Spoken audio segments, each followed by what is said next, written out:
Welcome to Wien Airport, Vienna, and a Fokker F100 sitting at the gate ready for us to go in the old Air Berlin livery. Hello there, welcome back to my channel. Welcome if you're new. My name's Dave. I do the spy flights on Twitch and here on YouTube. Mostly those are live streams, but every now and then I like to kind of pop in here and do a recorded flight, just a complete cold and dark flight so that you can see all the buttons that I'm punching here, and you can fly along with me. Now, a couple things. I'm going to be using live weather, so if you are going to fly along with me, the runways and the routing might be a little bit different because of the weather.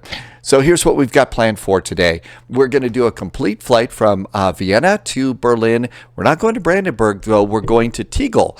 Air Berlin was flying this very route, Vienna to Berlin, Tegel. We are, again, using real weather in real time.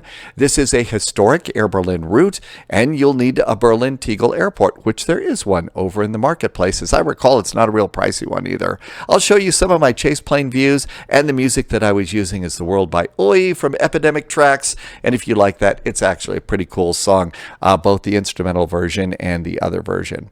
All right, so that's all the stuff there. Now, there's a couple of things that I've gone and done with this flight that you might be interested in. So while we go and we get a few things started up, I wanted to show you this little application over here. This is called Flight Sim Dispatch. And Flight Sim Dispatch is where I went and I got the old flight route that we're talking about today.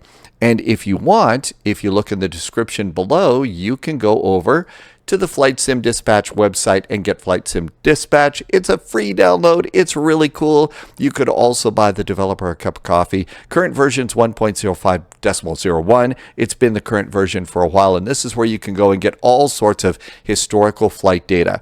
And that's where I went and got today's flight. So if you look down here, here is Vienna. You could have also, Air Berlin went to München and also over to Zurich. So that was that. Now you might notice that the airline ICAO code is GMI. Well, if you come over here and look at the nose of the airplane, you can see, okay, get out of the way here. It's operated, it's kind of over on the other side. Let's go over to the drone cam. It's a little easier to see it if we use the drone cam here. This was operated by Germania, so their call sign would have been a little bit different. I'm just going to basically go ahead and fly it as Air Berlin. That's just one of the things, but that's why it is that if you're going to go and look for Air Berlin flights in Flight Sim Dispatch, you need to look for that over there. And again, really cool little airplane. The airplane does have one of the doors that is meant for jetways. Doesn't have integrated air stairs on it. So you've got that going on there. Okay, let's see. Another thing that I wanted to let you know is I'm also using the autopilot from Wind Control. And it's the Airbus autopilot from Wind Control. And let's see, flight data should be popping up at the top of the screen here in just a sec, I hope, if I did it all right. And you're going to notice there's some dashes at the top for the destination. I'll explain that in just a minute. But the Wind Control stuff, another link that you're going to find in the description is a MobiFlight profile so that you can use the Wind Control autopilot with this airplane. And guess what? It works really pretty good. I've really enjoyed using that. I took this on Vectors to Copenhagen the other day, actually just yesterday, and it worked perfect. So it was really, really nice. So why are there dash marks over there? Well, over that way, yeah, on the banner. So we're going to Tegel, and Tegel, like Kai Tak Airport in Hong Kong, is not an airport anymore. It's been retired. It's been closed for quite a while. So one of the things that you're going to have to do is you're going to have to get a set of charts because there is nav data in Navigraph to be able to fly in and out of Kai Tak and Tegel and some of the other big closed airports out there because flight simmers like that. But you're also going to need a set of charts. And so another link in the description below is this from virtualairlines.eu, and you can go and get a set of charts for Berlin Tegel Airport. So you've got that. All of those links are in the description. I always hate to, go to those YouTube videos and they talk about all this really groovy, all these cool things, and they don't include links. So links are down below. So there you go. Okay, enough yammering. Let's go hop into the cockpit. And this is my main cockpit view. It's cold and dark. Everything's off. One of the things I always like to do is just move my throttles a little bit forward, make sure that my throttles are working. If that's the case, generally all my other USBs are working too. I could push the rudder, and I could push the yoke that I've got, but it's not working. And don't worry, this airplane has a control lock. So control lock. And now we'll look down here and you can see, oh, look at that. Now we've got a yoke and we got rudder pedals, so everything's working there. So that's what's happening. That's what's happening with that. The hard part is I always forget the control lock. But there is actually a safeguard for that, and I'll show you that when the time comes, if I remember. Okay, so first step with any airplane, it's the electronic flight bag. We're going to go to aircraft. And I'm going to go ahead and I'm going to request a GPU. And I'm also going to go and get the top bar menu here. And I'm going to request GSX. And I'm going to request a jetway. And we'll just grab the top jetway up here. Out we go. And here comes our jetway. That's going to be really nice. There's the APU powering up there too. Sometimes when the jetway approaches an airplane, it'll automatically open your door. In this case, it's not going to open the main door. At least it hasn't the past few times. Maybe it will this time. Okay, yep, there it is. So jetway's there. Did it open the door? Let's look and see. Nope, didn't do it. So you can do it several different ways. You can do it from the electronic flight bag, or you can go ahead and do the little lever over there and then push the handle, and that's going to open up your door to the jetway. So you can do that if you'd like to go and see that. Oh, looks like the jetway's a little bit on the tilted side there. Okay. And if you then come back over to the electronic flight bag, you'll see that the forward passenger door is open. While we're at it, we might as well just hit the cargo door and hit the aft cargo as well.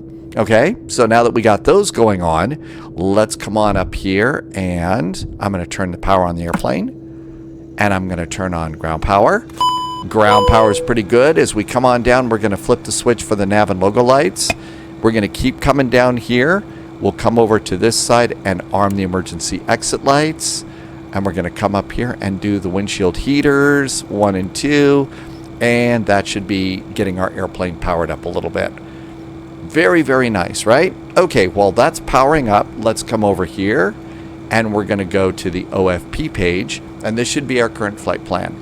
And if you're once you put in your ID, your sim brief ID, it should go and get your latest flight plan. If you're not convinced, just hit reload and you're good to go there. You can also go and look at the output and take a look at passenger numbers and your departure times and make sure that you've got the right plane. I'm going to look at my zero fuel weight. It should be 35,651, and that's correct.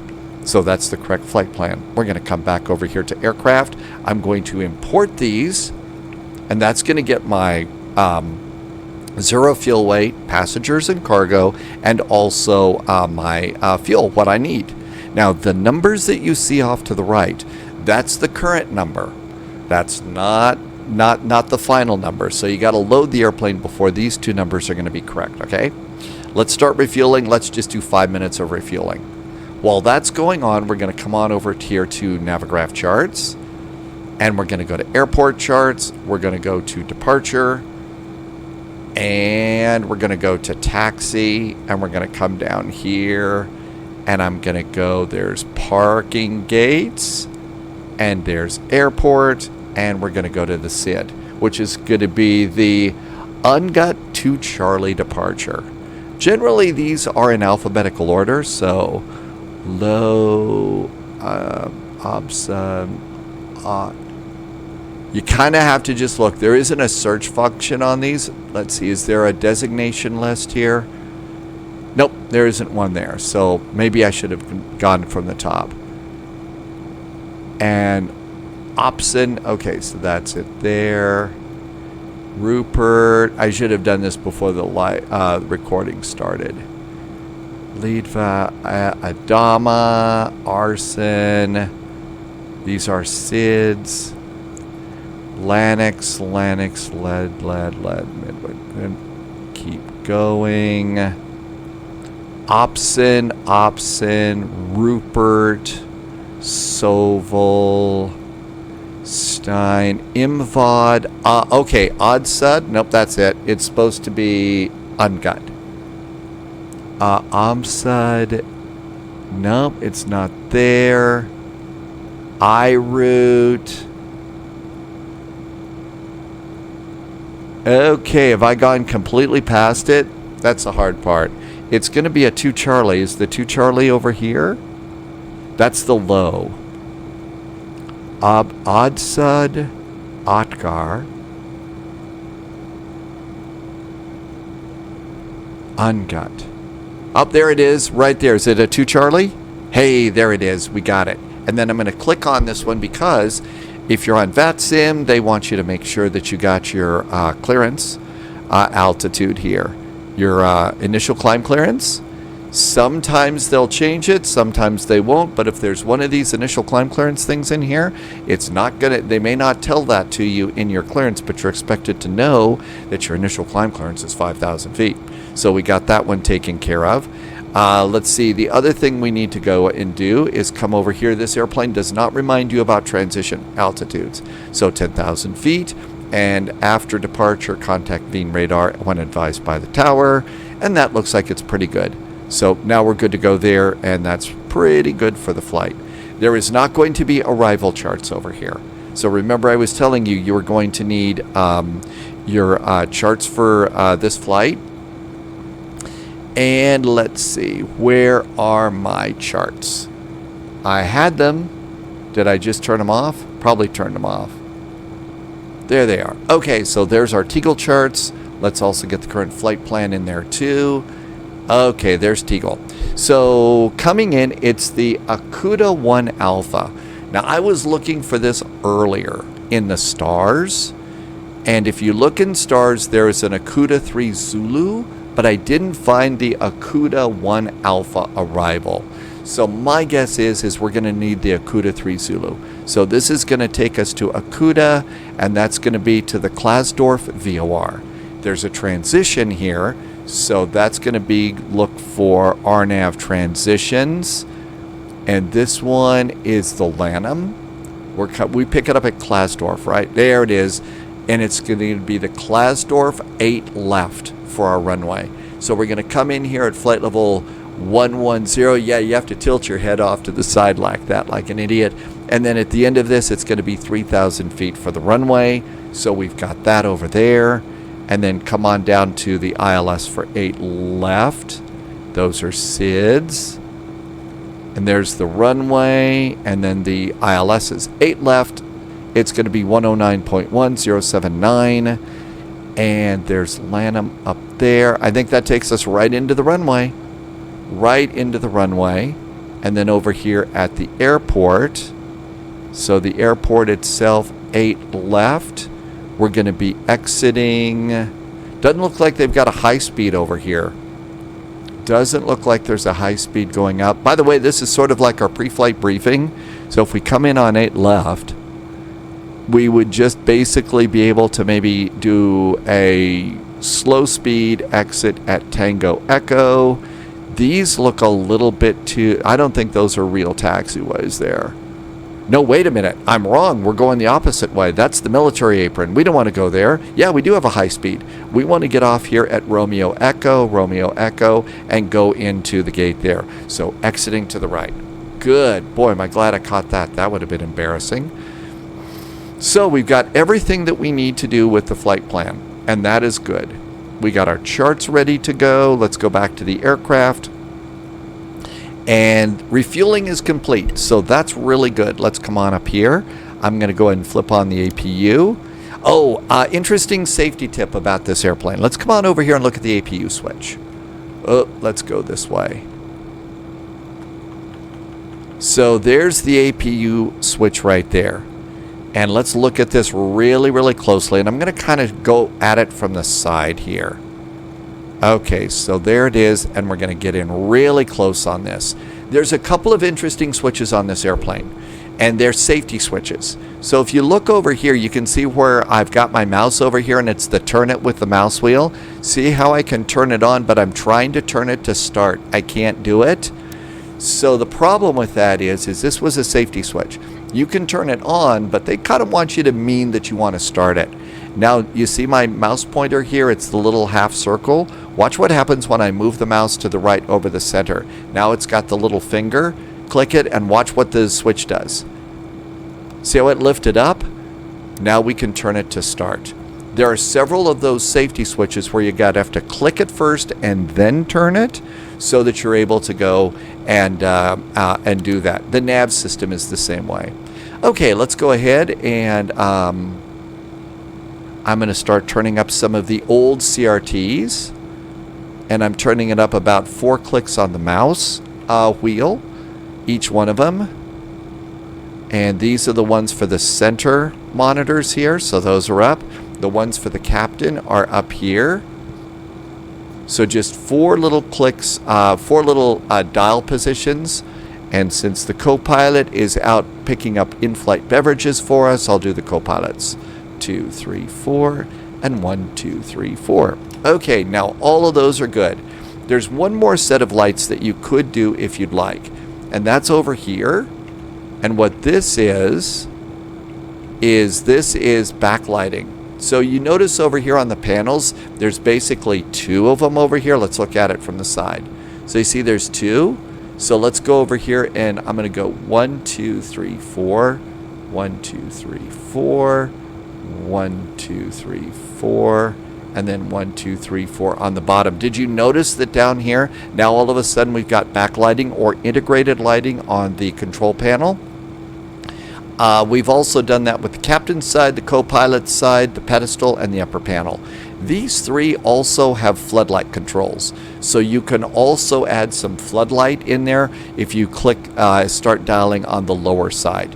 And that's how you get those up there, and it makes all of those little gauges, all the labels on them, so much easier to see. And so that's what that's all about. All right, let's go ahead. We've got our doors open. We've got the APU on. Bleeds are essentially pretty automatic in this airplane. So they're pretty automatic, although it does say the air conditioning here is set to, it says 36 degrees. That seems a little bit warm. Temperature control, I haven't done much with these, so let's just leave it alone. Recirculating fans, yeah, they're all on, so let's just leave it alone and not mess with anything, but it does seem a bit steamy in the cockpit. Next, we're going to come down here and check our nav data. Nav data is good. When you get the airplane or update the airplane, remember you got to go into the Navigraph hub and update your nav data there. Init. And what we did is, since we've already got the flight plan in the EFB, we'll just go LOWW, LOWW for Wien, and slash, and we're going to Berlin Tegel, EDDT, and we'll come up here and do from to. And then that should go, and that'll show you your flight plan. Wien to LANUX, VLM, we've got a waypoint for Yankee 621, and I have the Mike 748. There's the Yankee 621. All that looks good. So our flight plan is there, and we can just pop it on in, and it makes our life a lot simpler. Now up here it says flight. I think all you do there is put in the number.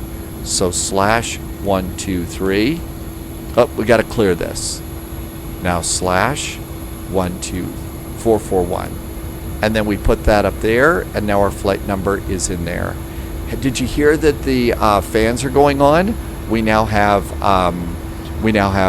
packs, so we're going to start to cool off the airplane. Let's come on up here to the top, and we're going to come up here, and the IRS mode selectors. These are some of those point and click kinds of things. I'm going to just turn the sim volume down a bit. So you've got to point, click it in the middle, lift it up, and then turn it to nav. Point it in the middle, lift it up, 2 clicks to nav, and we're good to go there. Then, very important, come down here and hit align IRS. Otherwise it won't align, and you will sit there and wait and wait and wait. And if you want to see how much time it's going to take, If we come right over here by the captain's flight management computer, you can see there's the IRS display. Normally in a lot of airplanes that's up on the upper panel, but this one's right down here. And you can see we're set to heading and status right now. And it's got 11, so 11 minutes from now we'll be all ready to taxi out. We still got some things to do in the airplane. Are we boarding our passengers? Refueling is complete. Now that the AC is on, let's see if the temperature is a little bit cooler in the airplane. Yeah, now it's 35 degrees in the airplane. Still a little on the steamy side, but not that bad, so that'll slowly start cooling the cabin down for our passengers, because, hey, we care about the comfort of our passengers, right? Here is our cargo. There's our cargo load. Our passengers are going to be 88 passengers today. You can verify that information on page 3 of a standard flight plan. It's just the LIDO, I forget how they pronounce it. It's 88, and if you divide 2.2, you should get the cargo weight here, so that looks about right. And let's go to passengers. And I'm going to just start boarding. We're going to have them use a jetway and start boarding, and it's going to take 5 minutes to load the passengers. Here comes the passengers. Some of the settings that I have over here, I have GSX handling turned off. Logo lights are turned off. I think that that's kind of the way the airplane's supposed to be.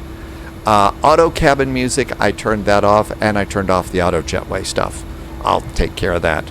My baro units are set to hectopascals. I did that just for the hecto of it.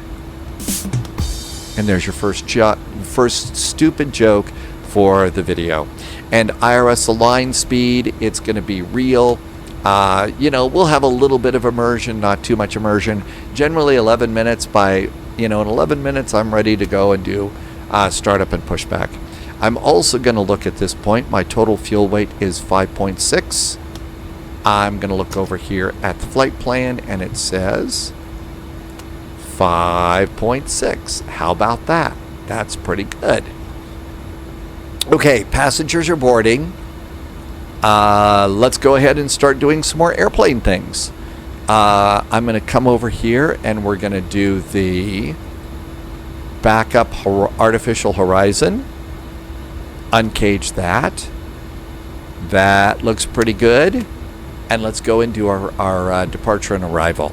Since we've already done the charts, we kind of already know what to plug in. So let's go to F plan and low at the top. And lo and behold, there is the SID. Yes, there's plenty of coffee today, so the jokes are going to get progressively stupid as we fly. Sorry. Let's see. It's 29, flight runway 29. We're doing the ungut to Charlie departure. Ungut to Charlie. All the way at the bottom. I try to not click quickly through these. From what I hear, the old flight management computers were not that responsive, so you kind of had to be kind of slow and deliberate as you plugged everything in. So ungut to Charlie. There it is. Ungut to Charlie right there. And that looks good. No transition out of that. We're just going to transition out at LANUX. If there is an extra set of transitions, I think what you do is you click insert, and then it gives you the chance to do that transition out. All right, that looks pretty good. LANUX, DEKOV, LSOR, there's the airway.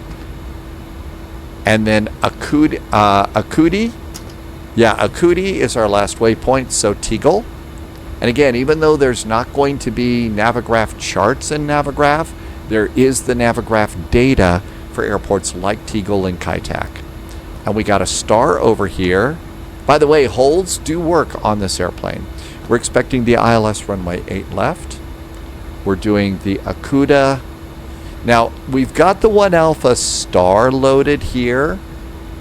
We've got the star loaded, but if you look on our charts, remember up here, I wasn't able to find an AKUDA star. I was able to find the AKUDA 3 Victor. I was not able to find an AKUDA 1 Alpha. That's 3 Victor. There's no AKUDA over there. And there's the AKUDI 3 Zulu. Those are the only ones that I found.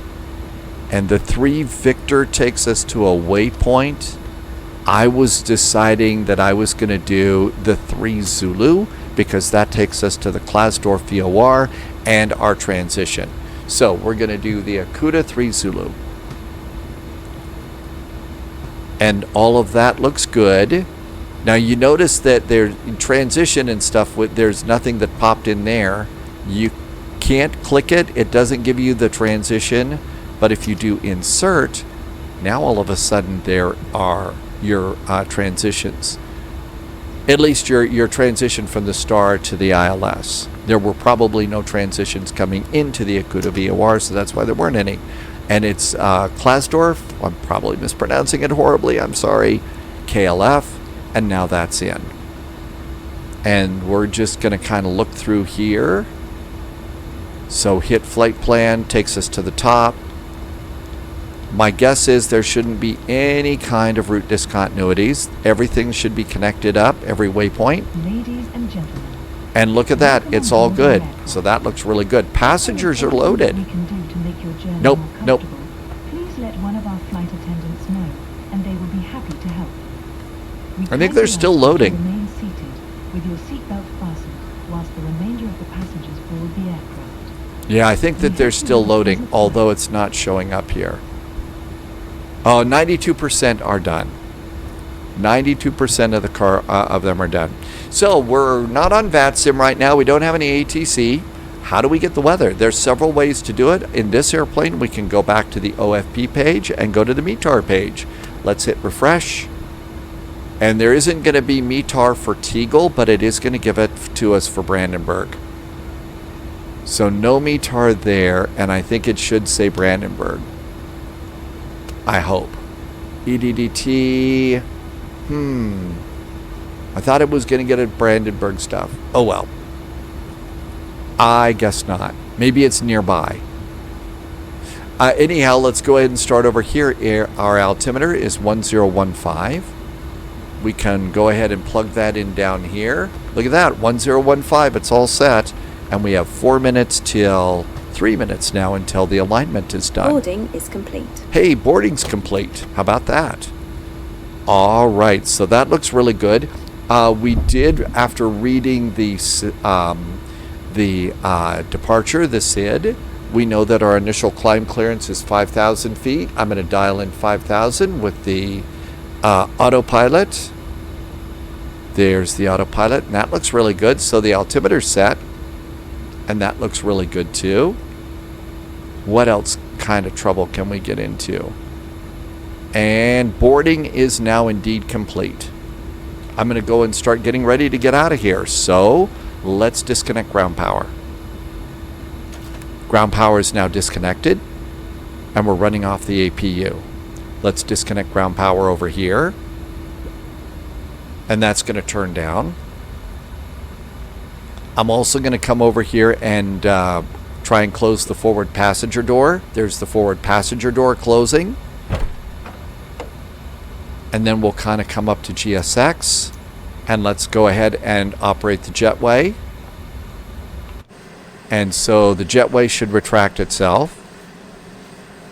Hey, there goes the jetway, and our door's even closed. Nobody fell out of the door.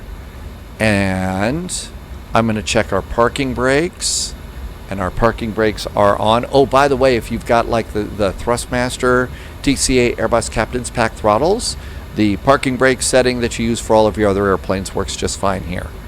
So that works. Also, the fuel cutoff valves, I've noticed those work too. So now I'm going to also pull out my chocks, get off of that page, and now we're going to go up to GSX. And GSX is going to prepare us for pushback and departure.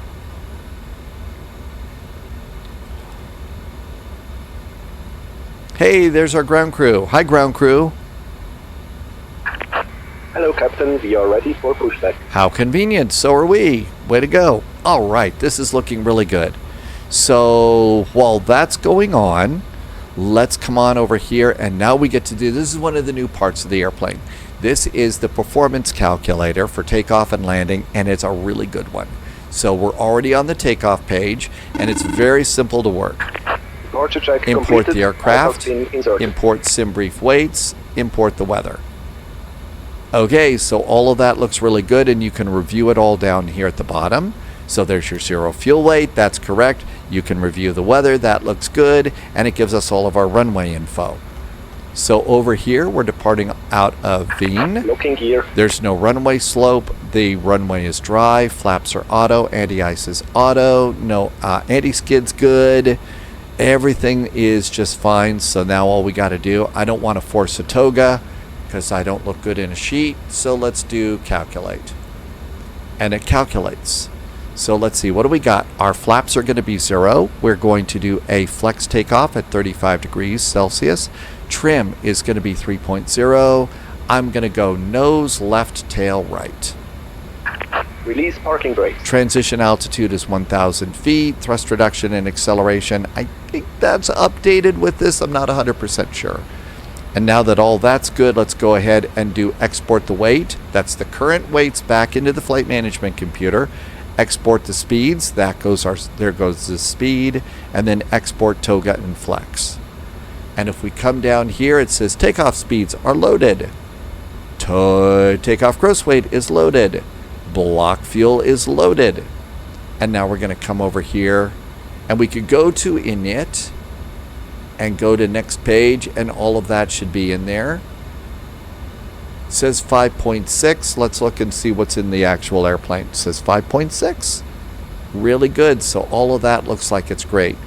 As far as your flex temperature, if you look down here, you can see there's thrust controls. So it says flex. And then if you look over here, it says flex is set to 35. And oh my gosh, it says 35. Again, this is really cool. Now there's another step that simmers don't usually do, but the real pilots have to do. And that's go and hit the landing button. And I'm going to import the aircraft weight, sim brief, and weather. Okay, so it did get, this is went and got Brandenburg weather for us. And so what all of this is set up is this is set up for our arrival. So there's Tegel, and it says 8 left. There's no slope. Braking action's going to be good. I'm going to switch this over to medium, and that's going to be good. Landing flaps, I like 25 on this airplane, and it's got the current weather. And what we've got here is now we can go and calculate. And what this is doing is this is calculating to let us know the weight that we're expecting for landing and the way that we want to configure the airplane. Can we safely land the airplane based on the weather that we know at the time and the math for the weight at the time? And it says, oh yeah, we're going to be able to land just fine. Probably even make that high speed.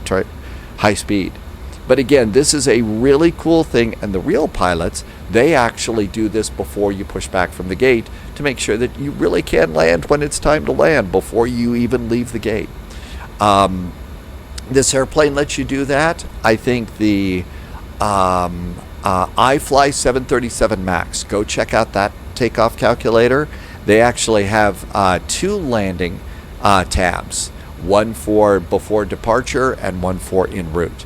So all of that looks really good. So we've gone and done that. Let's go back to aircraft. We've cleared all moorings. Everything is clear. I'm going to come back over here to charts. I'm going to come to pinned saved charts here. And I'm going to go to the airport. And I'm going to change it to nighttime. I'm going to have it track my airplane for me. And all that's good. We're ready to go. So I'm going to go ahead and do seatbelts on. I'm going to turn on my rotating beacon. That's on. Let's turn on our probe heaters. I'm going to turn on my fuel pumps. And I'm going to ring the bell. Let everybody know in the cabin that we're going to push back and start up. There's a view over there. There's a view over there. Parking brakes off. Commencing push. All engines clear. Start at will. Here we go. It's nice. I'm also using Chase Plane for my views, and I've just learned that through Chase Plane, you can share your camera configurations. I haven't got that set up yet. but I'm eventually going to try and be able to share all of the camera configuration setups that I have. I still have some more views that I want to set up on this airplane, but I've got to do that. Let's go and start some engines. So all of this looks good. Oh, we should probably have locked the cockpit door. And let's go start an engine. There are several ways to do this. You see there's some backup engine instruments over here. You can turn these on and get numbers. I actually like using this down here because it looks cooler. And let's go ahead and do it right now. So engine start, on, and we're going to start engine number 2. Set parking brake. Engine number 2 is starting. And if you look over here, you can see on the N2 it's starting to spin. 9. There's 10%. 11. 12. 13. 14. 15 is the middle. And let's go ahead and start engine number 2. And with parking brakes on. Unlocking gear.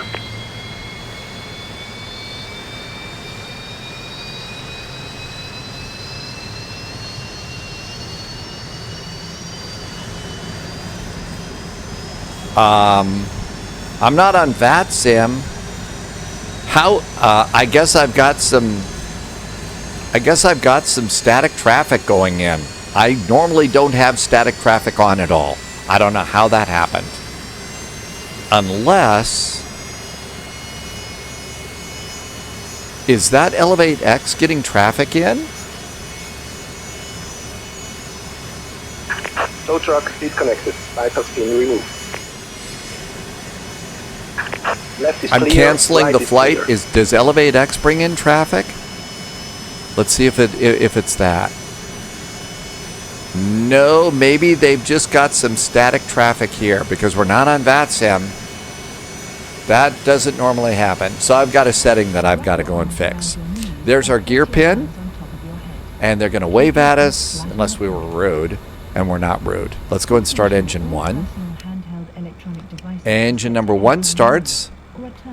And again, come on over here, 15%. There's 10%. About halfway between the 10 and the 2. 15%. And again, I'm using the start selectors from the Thrustmaster starters. And those work just fine. I don't have any static or AI traffic or anything. That was really weird.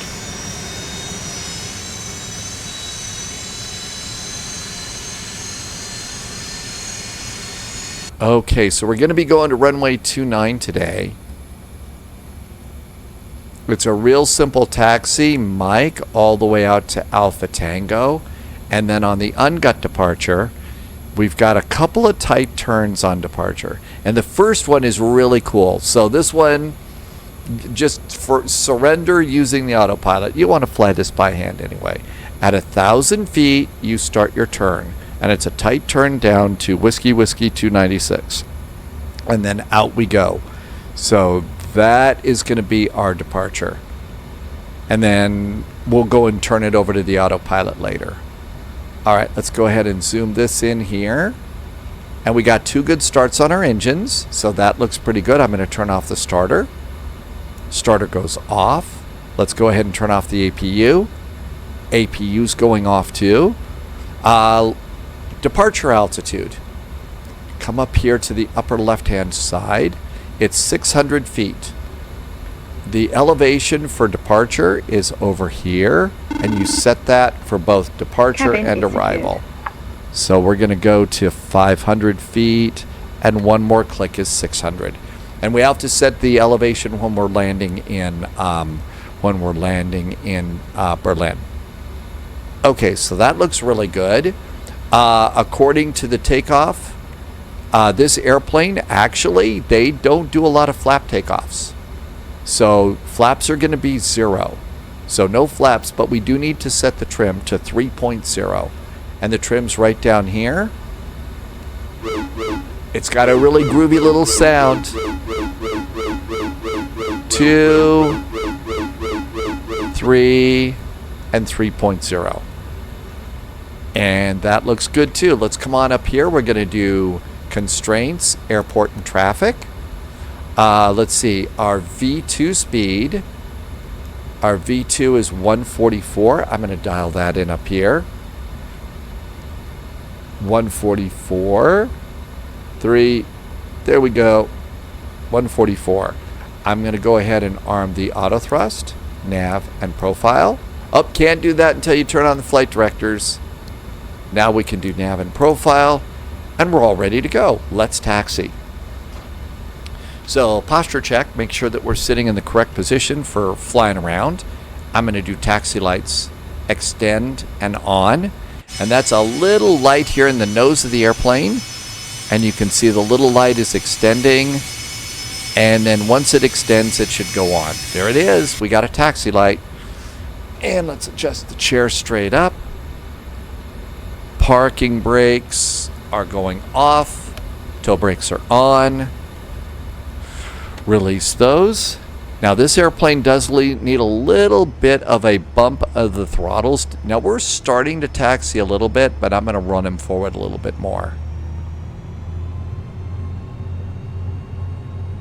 And out we go. Not exactly thrust idle taxi like we're used to, like over in the A319, but close enough.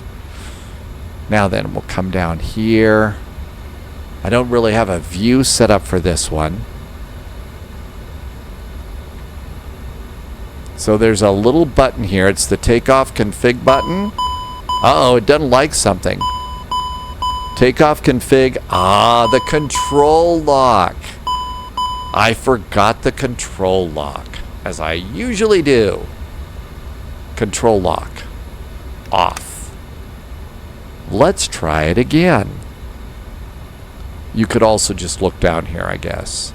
Hey, look at that. And it keeps it up there a little bit, so takeoff config is normal. Well, 3 cheers for the takeoff config button, right? And that pesky control lock, man, it happens all the time to me. All right, coming on out here, look over there. Nobody over there, look over there. I've got to... Oh, there's another airplane over there. I wonder if that's part of the scenery, because I normally don't have any of this turned on. Oh, wait a minute. We just got Sim Update 5. Sim Update 5, a little update to, so it's 5.1. I'll bet that's what turned it on. I'll bet that's what turned it on. That's why we've got that. So you just go through your graphics settings and turn those back off again. If you come over here and click the takeoff and landing card, that's going to set your bugs on your backup airspeed indicator. So those are all good to go. We don't need any flaps. Oh, we do need to arm the lift dumpers. Lift dumpers are armed. Auto brakes are set to rejected takeoff. So we've got all that going on, and we're essentially ready to go.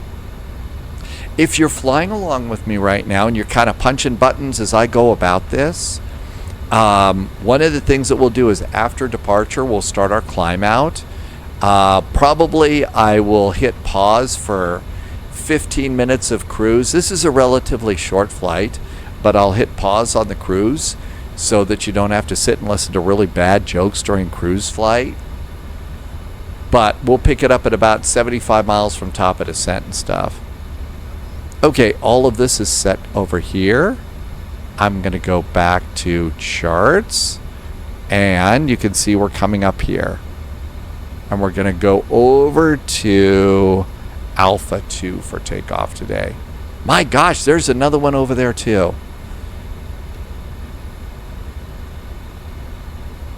These airplanes are everywhere.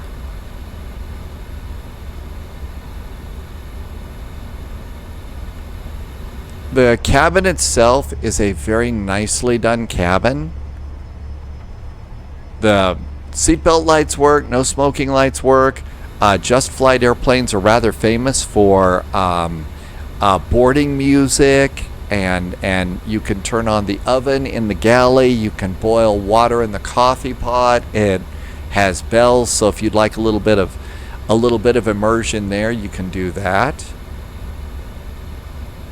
And where are we here? There is exit 2.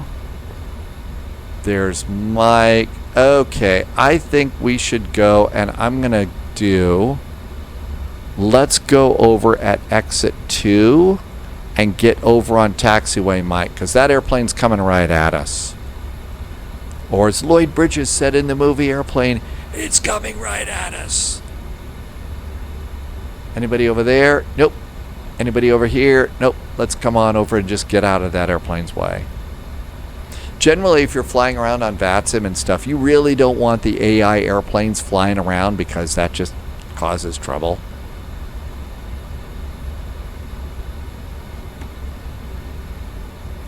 A nice little gentle taxi like this means you know you can taxi around the airport not like a madman or a mad woman. I mean, you know, so just a nice gentle taxi like this is all it takes. And we're coming up. Alpha 2 is the next available right. Let's switch over to the departure. We've already done the takeoff config, so that's looking pretty good.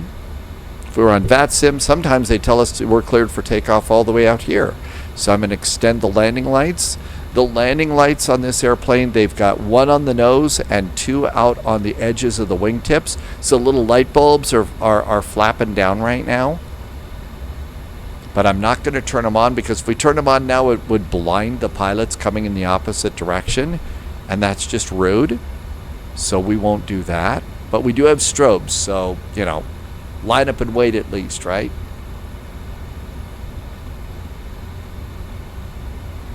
You do need a little bit more thrust on this airplane to go and do stuff. There's runway 29. Everything else is ready. Look over there. Anybody on approach? Nope. Don't see any landing lights. Yeah, with AI going on, AI stuff going on, that's a thing, right?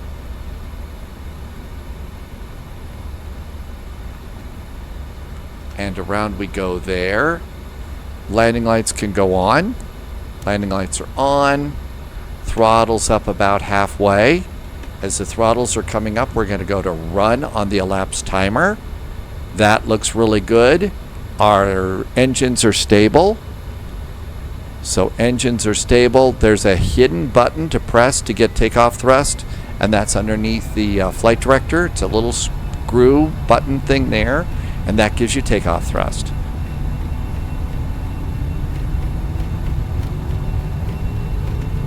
We get call-outs on this airplane, which are so convenient.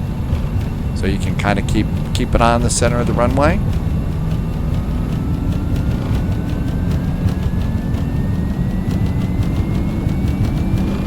Well, there's V1 and rotate. I didn't hear any call-outs, did you?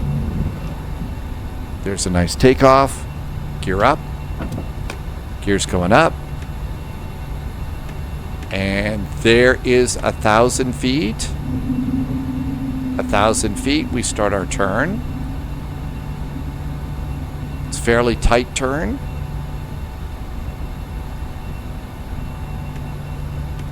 There we are on the turn.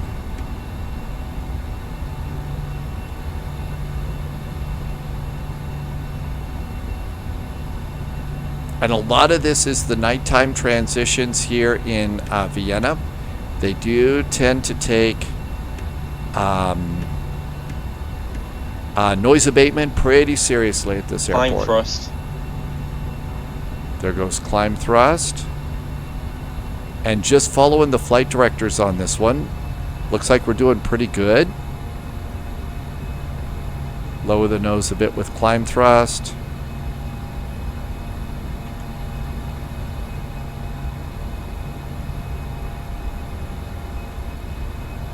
Lower the nose a little more. A very nice departure. Still lowering the nose a bit more. There's our turn again. And looking good. This is a simpler part of the departure. I'm going to hit the autopilot button. Autopilot's engaged. After takeoff items. Let's see here. The flaps are already up. The speed brakes were not armed, but the auto brake has reset itself. I'm going to turn off the taxi light. No ATC. I'm going to clear myself up to flight level 340. Let the airplane continue to just take care of that for us while we look around and do some things. There we are at about 250 knots. Bring out the map a little bit more of a click here. That looks really good.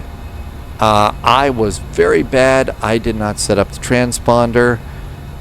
This is a spy flight, so we're going to squawk 0007 and turn on Terra. And that should give us traffic. That looks good. We got a call over there. Passing 5,500 feet. Transition altitude is 10,000 feet. I generally write things like that down over here in my flight notes. By the way, if you'd like to get my flight notes at the end of the flight, all the stuff that I will have jotted down, I will include in the description. And that's just Notepad++. So you could use Notepad, copy the flight notes right out of the description, and use them any way that works for you. There's 6,500 feet. Everything looks good. One of the things that I didn't do was minimum takeoff fuel. Minimum takeoff fuel, especially in some VATSIM events, is really kind of important. So basically that's going to be right here. Minimum tee-off fuel, 4.8. So we would have come over here to the co-pilot's handy dandy little gauge here, and you can see we're at 5.1. I boarded 15 minutes of extra VATSIM fuel, so I should have taken a look at that before we took off. That's an important thing to do. There's 8,500 feet there. Everything's looking good here. We're in climb mode.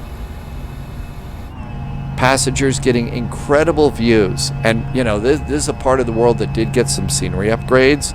And holy moly, look at that. That really looks pretty special out the window.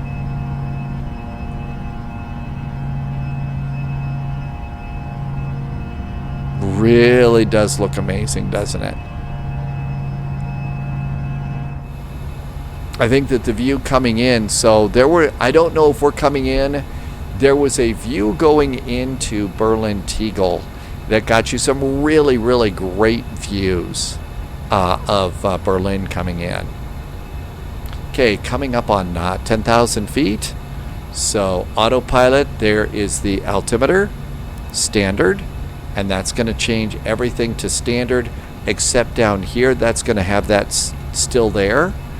But you can go ahead and use that to preset. You can preset your altimeters there, which is super duper handy. Oh, 10,000 feet. I've also got a new button here so I can go and easily get to landing lights, taxi lights, those can go off. 10,000 foot cabin call. Let the cabin crew know we're at 10,000 feet. They'll say, hey, guess what? The captain still has the seatbelt sign on. Stay in your seat. Look at all the groovy things in the seat pocket in front of you. Maybe consider going and signing up for a free credit card, which isn't free. Okay, out we go there. I do have constraints, airports, and traffic on. Not a lot to see out here. And there's our turn there.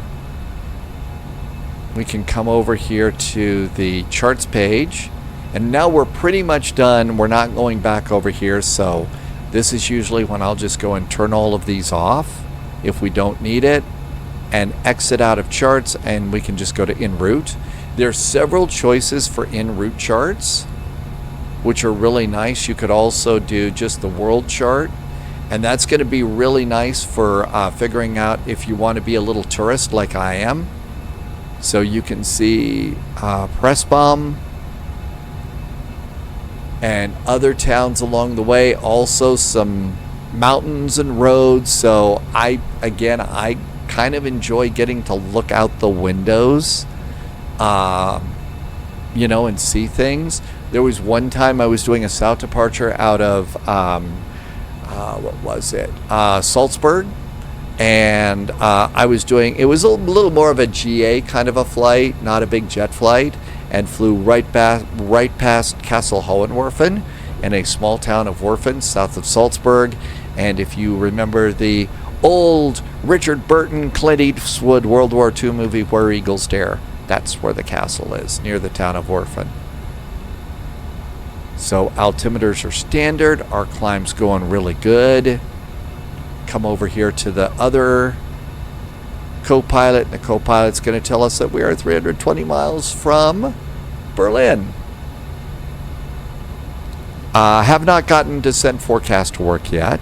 Fuel prediction page for landing at Berlin. We're supposed to have 3.2 tons of fuel.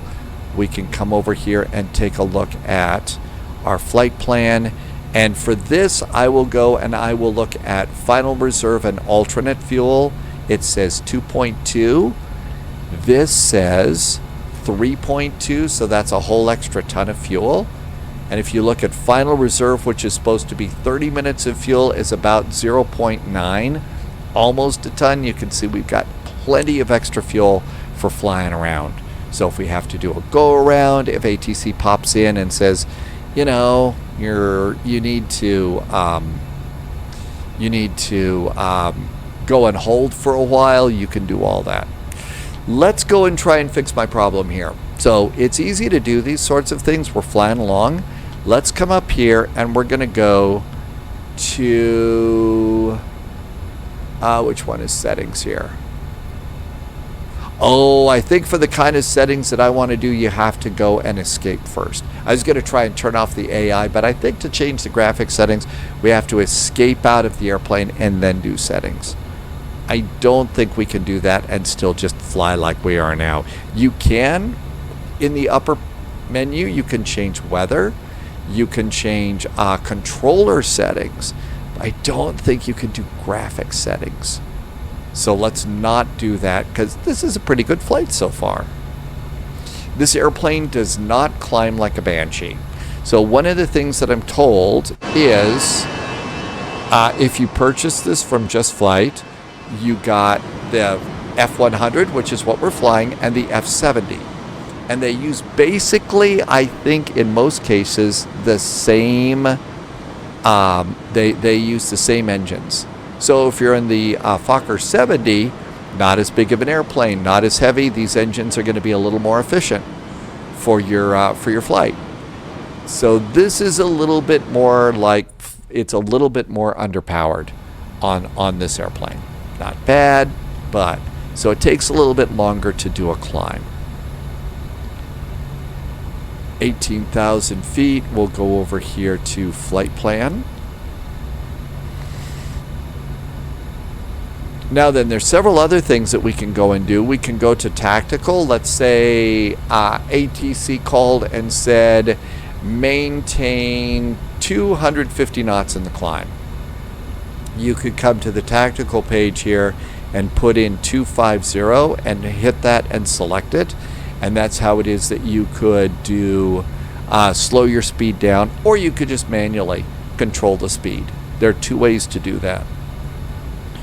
Let's see, we have the reference page over here, so you can do some new waypoints and airports. AC status gives you a little bit of information over there on your navigation database, so that's a really cool thing to look at.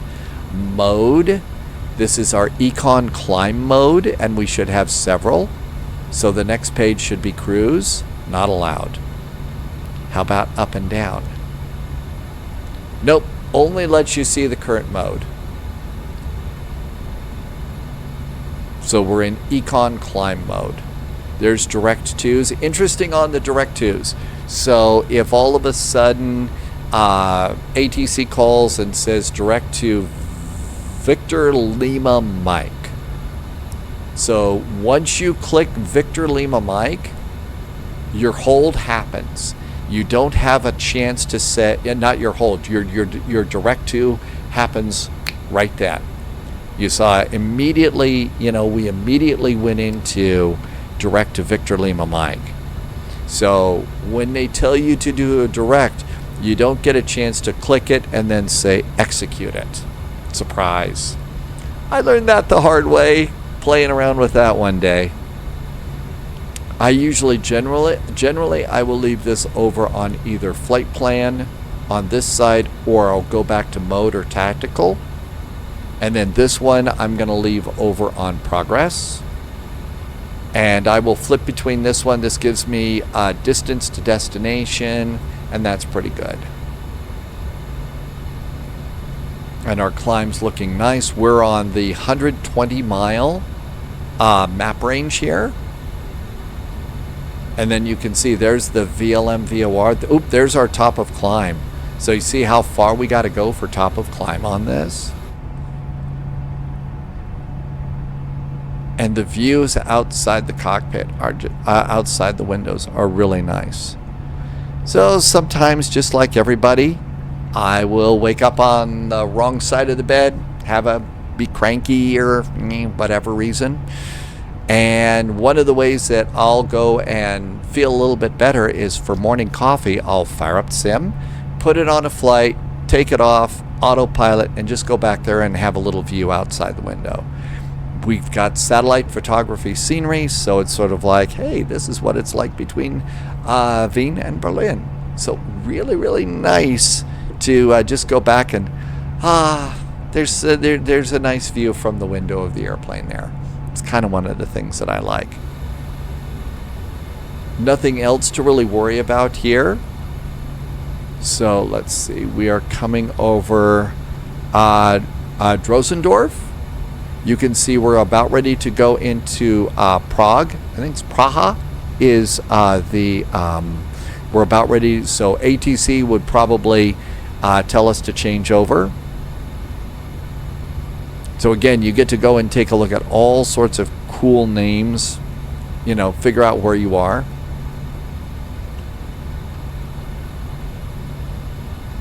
Nothing really else to worry about here. You can see in down here in power settings, there's a cruise setting. You will have to hit your own cruise button on this one. There's also a maximum continuous thrust button down here if you need that.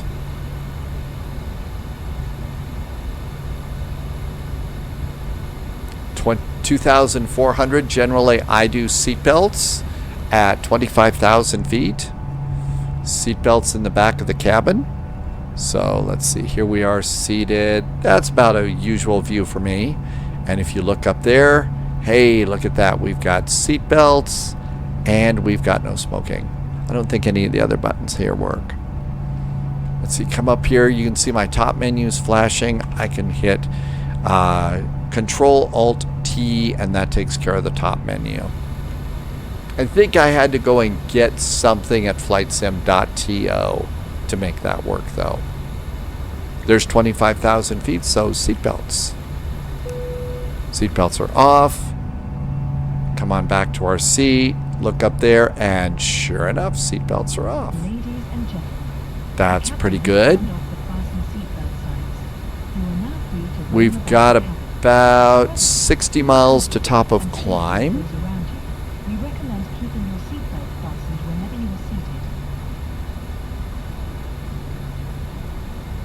One of the things that I will do, especially on a VATSIM flight, particularly with some of the older airplanes, is I will try and, as soon as I get a break in the cockpit, I'll look ahead at the ATIS for the airport we're going to and get the arrival runways.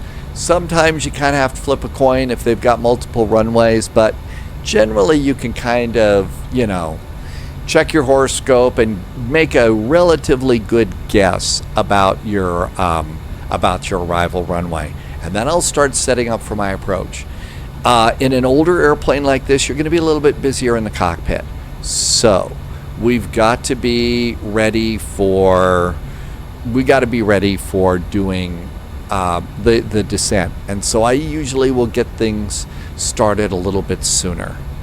So we'll zoom this in just a little bit, and on the Klasdorf we come in at AKUDI, no lower than 4,000 to 5,000 feet, and there's the Klasdorf VOR. There is a hold at Klasdorf, so there's a publish hold, and inbound is going to be 021 and it's right turns. If you're in an event like Vectors to Copenhagen and there's a lot of traffic, you would be getting that kind of a hold. We could set up the hold in this and see what happens. So we decided again, inbound is 021 degrees. You do that by taking a look at the direction of the arrows. So let's go to 250 zoom. So there's the arrows there, there it is. So 021 is our heading in there, and then right turns at Klasdorf. Let's see what happens. What could possibly go wrong, right? So to do this, we have to find Klasdorf.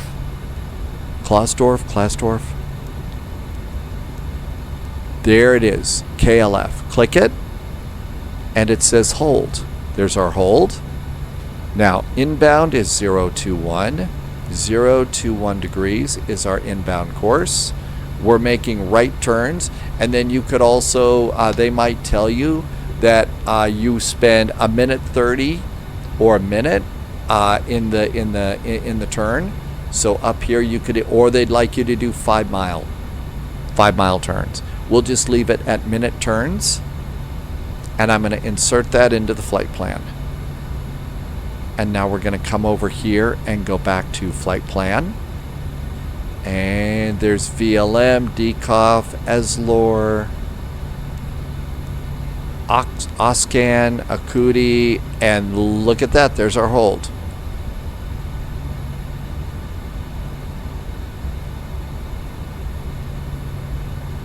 Gives us a hold speed. Our hold speed's 195. I'm going to assume that that's telling us that's going to be our minimum clean speed. Usually in the Airbus, you can get clean speed over here on the approach page. VAP at flaps 25. I like flaps 25, so VAP here, according to this right now, is 144. Says 174. And our landing weight is currently 38.8. So we've got that hold in. We'll just do like one loop-de in the hold. Other stuff that we would set up. I would also take this opportunity right now to make sure that I remember the route. So after AKUDI, it's Klasdorf. And then from there, we've got a transition.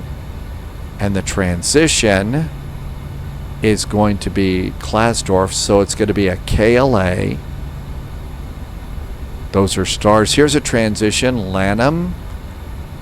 There it is. And it's for our runway. So in this case, we could rotate it 90 degrees for this. You can't really move it around in my PDF reader here. So after Klasdorf, we go to DODAT. At or below flight level 100. So we'll do our initial descent. And look at that, there it is again. So over in the lower right-hand corner here, a lower left-hand corner, let's zoom it in and look off to the side. And we look over here, holding over KLF. 021, right turns, no lower than 4,000 feet. So that's all set. To get past it, let's say we've installed it, but then they tell us to blow off the hold. I think generally what I do with this airplane is just go direct to the next waypoint, which is DODAT. And then we come on down here, and as we look here, there's another descent. So 220 knots here at NACHIP. And then over here, it's 5,000 feet at Delta Tango 541. And then we have a racetrack around here at or above 3,000 feet. And our initial approach fix for our runway is going to be LIGBA. If we were over on the other runway, you see the little one here, you would look over there and it would be REGBA or REGBA or something. But 3,000 feet for our final plunge going in to the runway. And then it says Delta Tango 590. So with that, the next thing that I'm going to do is start looking at the ILS. And let's rotate it back. And we get past the airports. And the SIDS, there's the airport. There's parking gates. And we're expecting the ILS runway 8 left. Zoom it back in. and for 8 left. So here we are coming in over here. There's LIGBA right there. We recognize that. And the ILS is 109.1. Now's a good time to just plug that in. 109.1. That's the ILS there. Our inbound course is 079 degrees. 079. That's good. And then minimums. Minimums are going to be over here. Minimums for the ILS are going to be 310 feet. So we'll come up here. And decision height. 310 feet. That all looks really pretty good. Over here, now the other thing that we looked at is on the operational flight plan on the METAR page, it said that EDDT, it wasn't able to give us, this came from the SimBrief operational flight plan, and I'll bet that that was Berlin. But I think that what we probably should do is I saw that it did go and get an updated one on the performance tab for landing.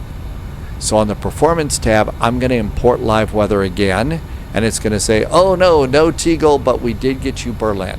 And it imported the METAR. So we can get the latest METAR right here. And our imported METAR for Berlin-Brandenburg winds right now are 120 at 6. Ceiling and visibility is really good, 22 degrees, 16 dew point, and our altimeter, 1019. And we can go and again be really proactive, 1019, and preset the altimeter. And oh my gosh, we're almost to top of climb.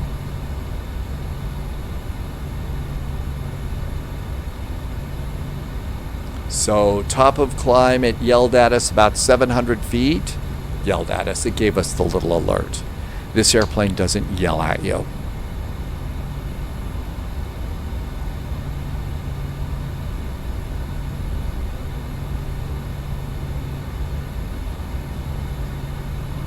Map's a little bit busy, but you can see it's 80. It looks like top of descent is in about 90 miles. We'll make sure that it does hit our top of climb. But at this point, you know, even this early in the game, now there's a chance that ATC could tell us it's, you're gonna have, you know, I'm gonna have to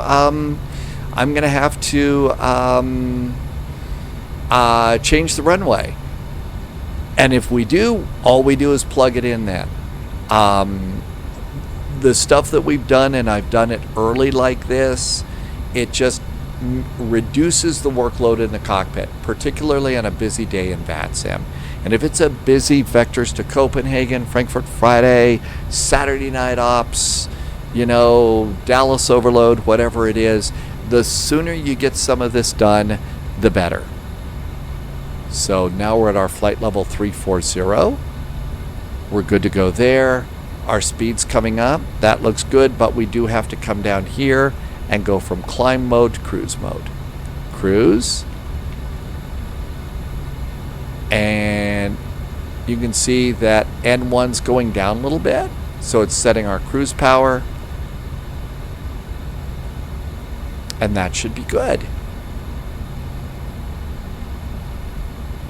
So our top of descent is now probably a good 80 miles away.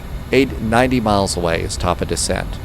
So if you're flying along with me, why don't we agree to get back together here when the top of descent is at 40 miles? Because we've already got everything set up, and at this point in time, it's just a matter of me sitting here and telling really stupid jokes. And you've heard enough of those already, right? So what we're going to do is we'll just kind of set our window here to have a nice look out the window.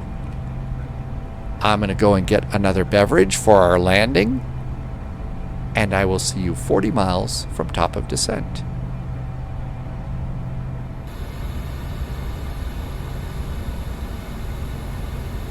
Welcome back, although for most of you it's probably just a few seconds, right? The magic of editing.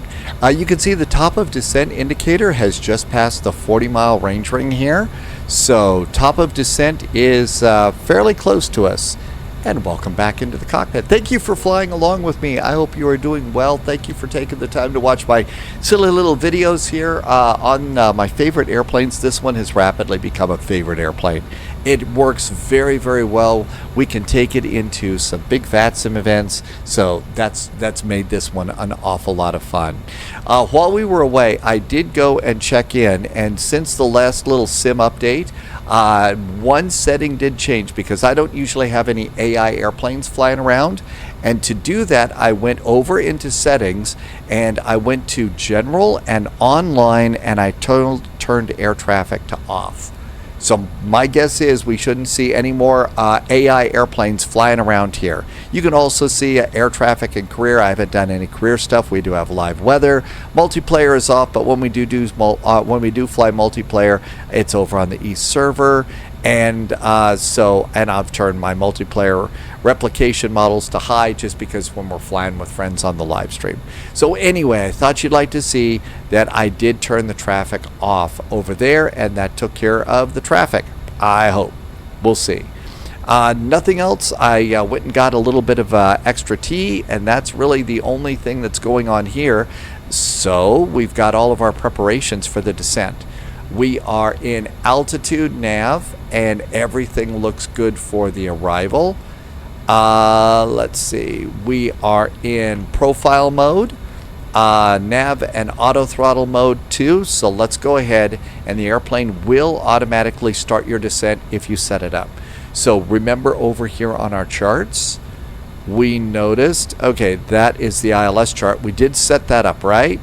So let's go and zoom this back out to a normal view, and we're going to come up here to where we saw the hold, and the hold was, we saw that over here on the star that we're doing, and that's this one here. We had to rotate it 90 degrees. Let's make it big enough to see, and it's going to be, yep, KLF 08 arrival.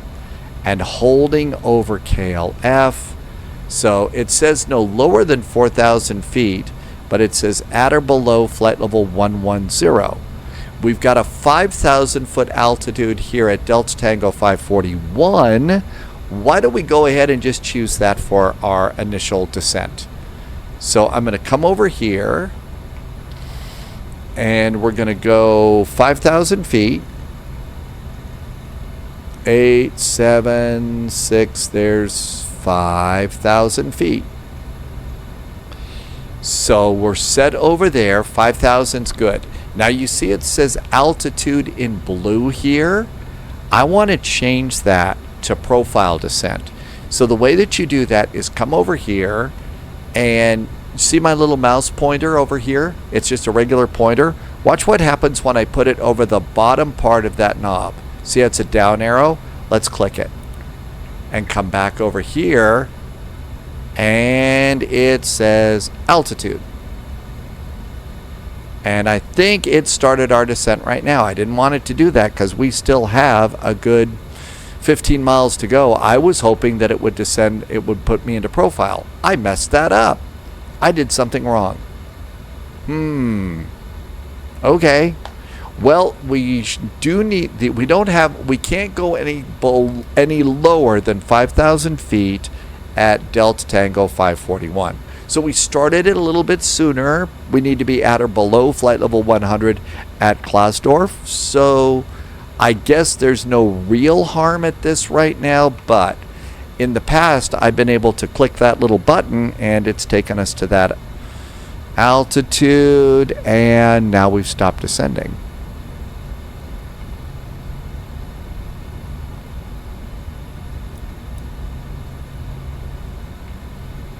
Okay, now we're descending again. I did click it. It doesn't look like it's going to put us over there. I don't see the little top of descent indicator there. Ah, there we go. Now it says that we're a little bit on the high side here. I must have missed something. So let's see, what has it got us doing that? About 4,000. I'm going to come over here and make some changes.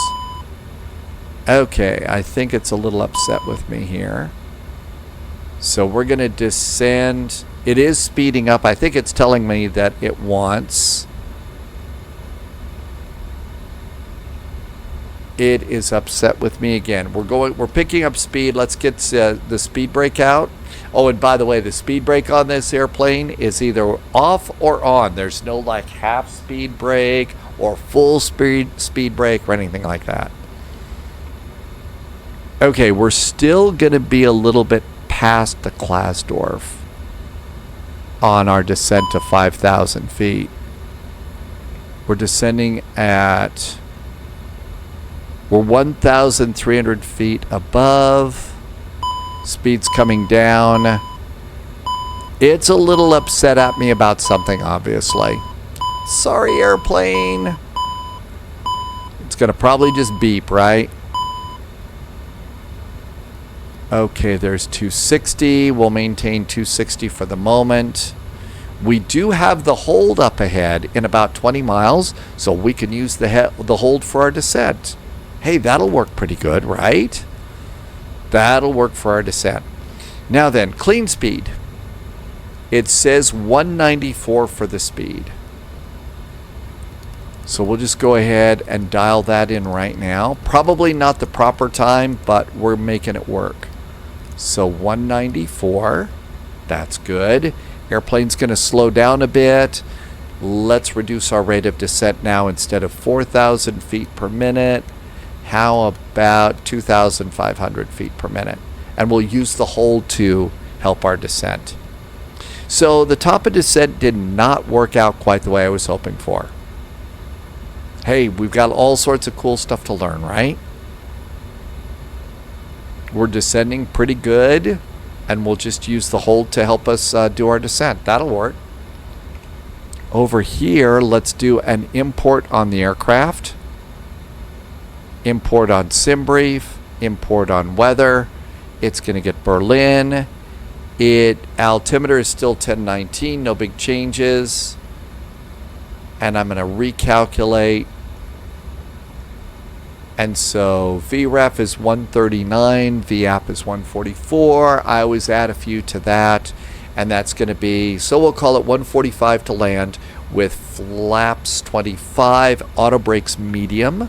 Let's go ahead and set that right now. Auto brakes are going to be medium. Good.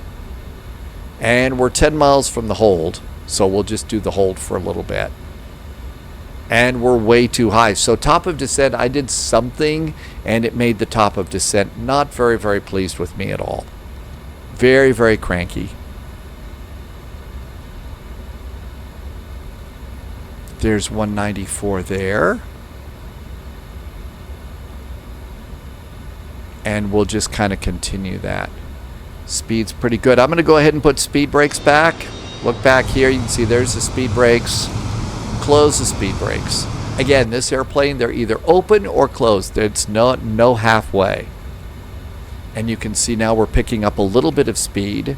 So let's go ahead and reduce our rate of descent just a little bit more. How about 2,000 feet per minute? See if that cuts down, at least keeps our speed slow for the hold.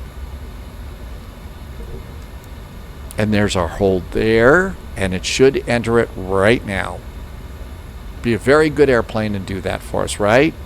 We're at 19,000 feet. You know what I haven't done yet? I didn't see what transition is here. Let's see if it'll tell us. Okay. We should go and make this a touch bigger. All right, on the arrival...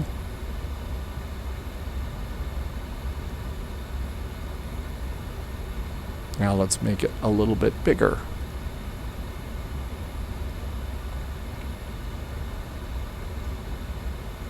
There's our arrival over there, right? Yep. Now we'll kind of come up here. And our transition level, it's 5,000 feet is the altitude. The level changes as ATC needs it. When I see it says transition level by ATC and an altitude over here, I just go and automatically add 1,000 to it. And so we're going to call the transition 6,000 feet. So 6,000 feet for that, because we have to do our own altimeter. And the airplane has entered the hold. The airplane has entered the hold just fine. So we're going down to 5,000 feet.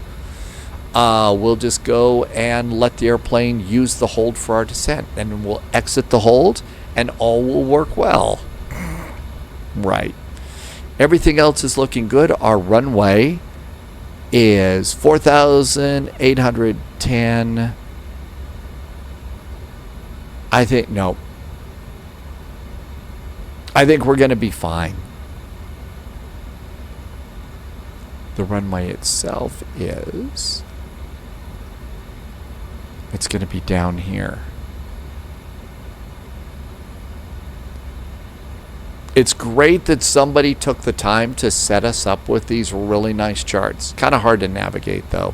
9,000 feet of runway. We need 4,000 feet. That means we're going to make the high speed at Romeo Echo just fine. So my guess is all is going to be right with the world. There is no need to panic. Everybody should be happy. All right, what did I do now? Why are you upset? You beeped at me. You don't get to just beep at me and not tell me what I did wrong. Nothing's over there. I don't know. There's 14,000 feet. We should probably do seatbelts. Seatbelts are good. We're going to 5,000 feet. We decided to transition 6,000 feet. Let's just go ahead and hit the altimeter button now. Again, a little bit soon. I will, on flight simming, I will do things a little bit sooner rather than later because we get busy. If there were two people in the cockpit, you know, if I had somebody to help me with all this like the real pilots do, I wouldn't do things quite as, quite as soon as I do. But it's all about task management, which sounds awfully official. So altimeters are good and set.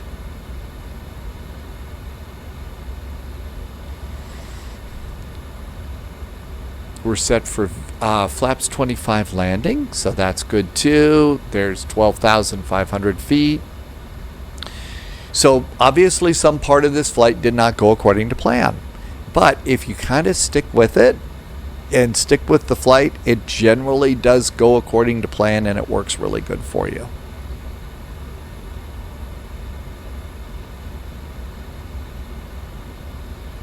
The airplane is trying. I think we're going a little fast for the turns here.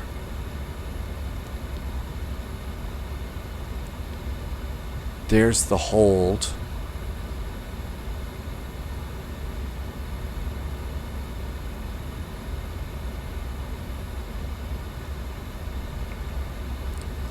So we were turned a little bit funny. I was going to say, oh, is it the winds? No, we were turned a little bit funny because we're probably going a bit fast for this. Well, actually, there's the speed we wanted. You can see we're actually a tad bit faster. That's so that we can continue the descent. We could throw the speed brakes out again. That's always a good time. Speed brakes. And there's our speed coming back down. You don't want to just leave them out because... actually, I think that little dot right there might be clean speed. So we could actually reduce this a little bit more to clean speed. That might be our clean speed, and that might be a little bit better than the 194 that was listed. There's 9,000 feet. I have it just a little bit above that green dot. Still slowing down.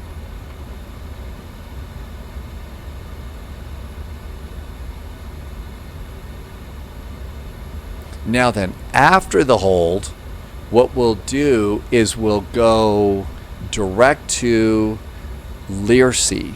LANUX is next on the route.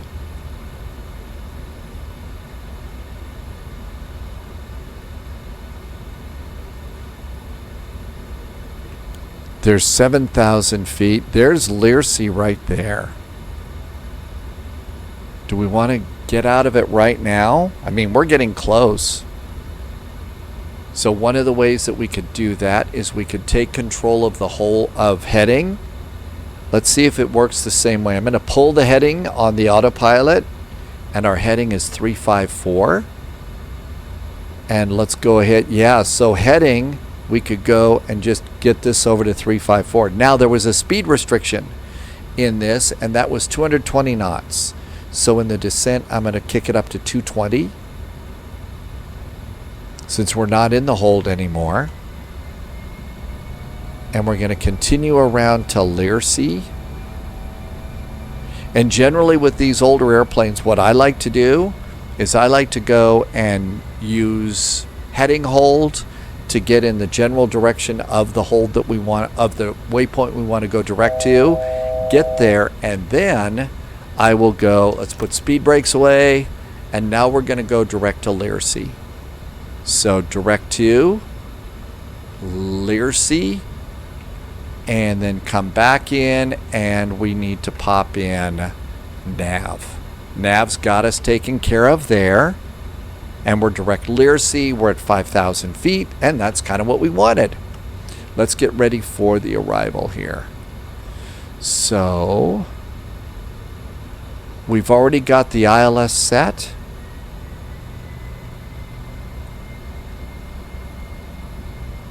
Everything's ready to go. It's 3,000 feet at LIGRA. Is that in our flight plan? As it should be. LIGRA, 3,000 feet. Cool. So we're at 6,000 feet there. Okay, look at this. We've got a 90-degree turn here. 220 knots, way too fast for that. So I think it might be a really good idea to get ready to slow down in about 20 miles. I generally like to take a 90-degree turn at that. Ideally for me, it would be nice to do it at 180 knots. Sometimes it doesn't always work out like that. Our next altitude here is going to be 4,000 feet.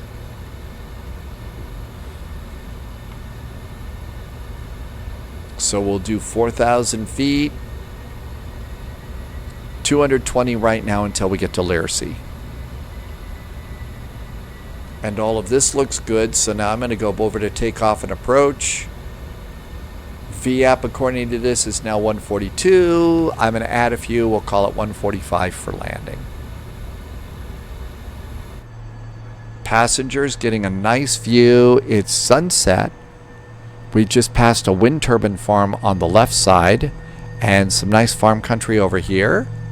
And it looks really good.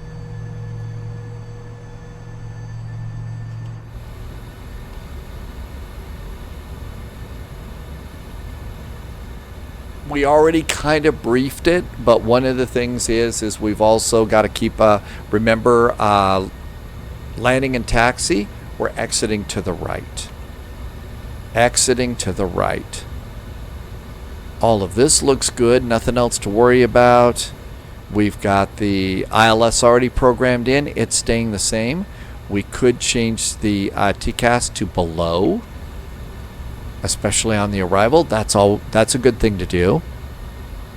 If you forget your flap speeds, there's some limitations down here. There's a placard. So flaps 8, it's 250 knots, 220 knots for 15 to 25, and 180. So we could actually have some flaps right about now. We could do flaps 8.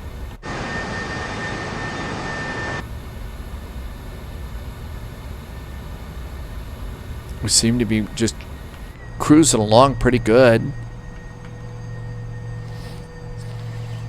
If you look over on the left side of the cabin here and come out over and look out this window over here, there's a cool little gauge, and it's right down there. So there's flaps 8. There goes flaps. And see the little line there? It matches it up to flaps 8. So there's a great little thing that if you're on the left side of the airplane looking out back here, you can see the flap setting there. That was a neat little addition there too. Okay, we're 10 miles from Leersea.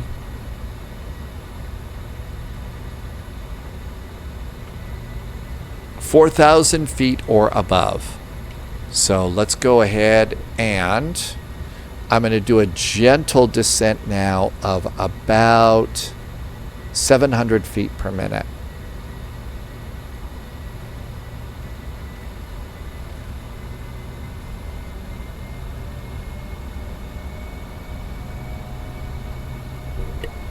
There's 700 feet per minute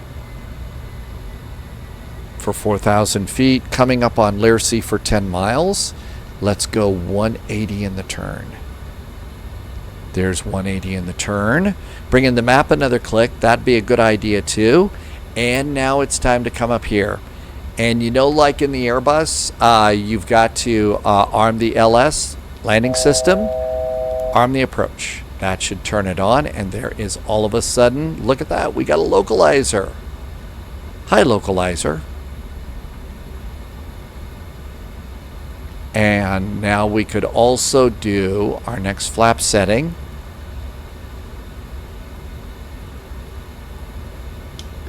Flaps are 15.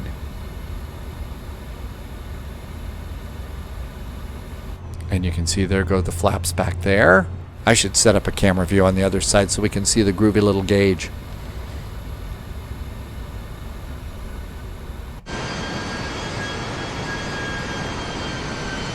Oh, we're below 10,000 feet. We should have done landing lights. Extend the landing lights. Kind of wait till they extend a little bit maybe, and then turn them on. Landing lights are on. Seat belts are on. Let's do a cabin call. Seats for landing. Cabin crew, please take your seats for landing. Okay, we're direct to Leersea. Let's get a little bit of let's get a little help here. Let's go. I'm not going to bust with that. I think we're already making the turn. Let's just leave it alone. Cabin crew. Is secured for arrival. Cabin's ready. This is looking pretty good too. And normally I would have the ground chart set up over there in the electronic flight bag. We could instead go to charts over here. And let's see. There's a very, very long name there.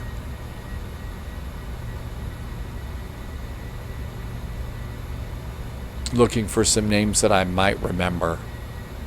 Which it's been a long time since I, did maps and stuff around Berlin.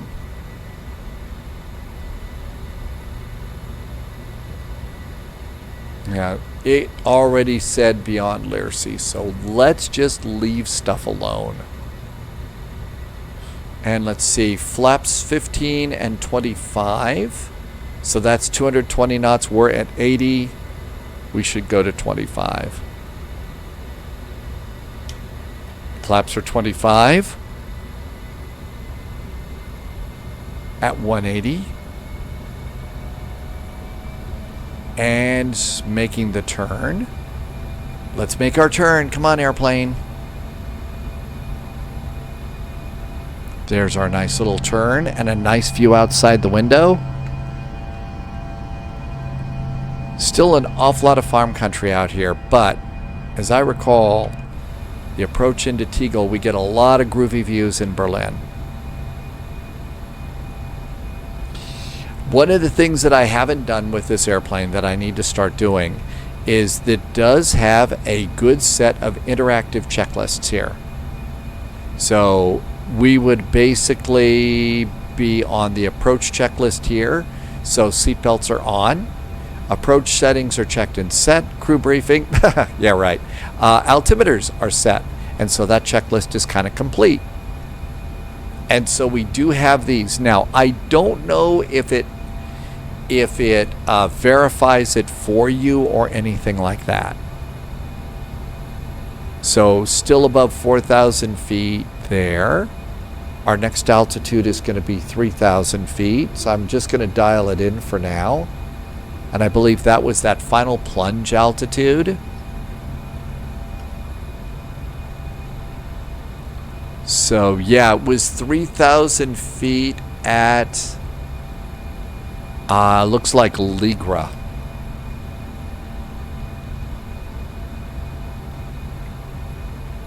Yep, Ligba. So 3,000 feet at Ligba. And let's come back out here and get the approach chart. And that was above here. Obviously, doing charts like this are kind of awkward. They're kind of awkward here. Looks like they've got a standard little taxi route here. So after you get off here at Bravo, do we do the loop-de-loop around here? I think they've got you doing the loop. According to this, you do the loop around here. So what we do is Romeo Echo around the airport and come into the gate area from over here. So we will follow that route.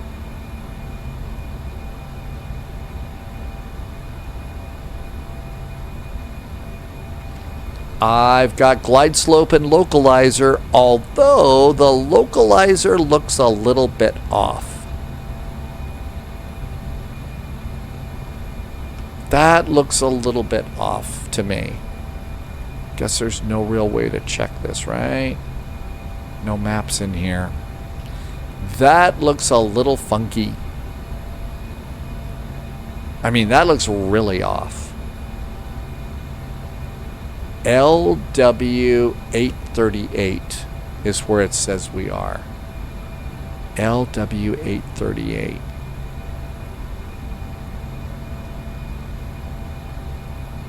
It's not an offset, right? It's not an offset. LW. I think we've made the turn, but let's see. Maybe I'm being... Oh, nope. I'm being... Yeah, we still got a final turn to make.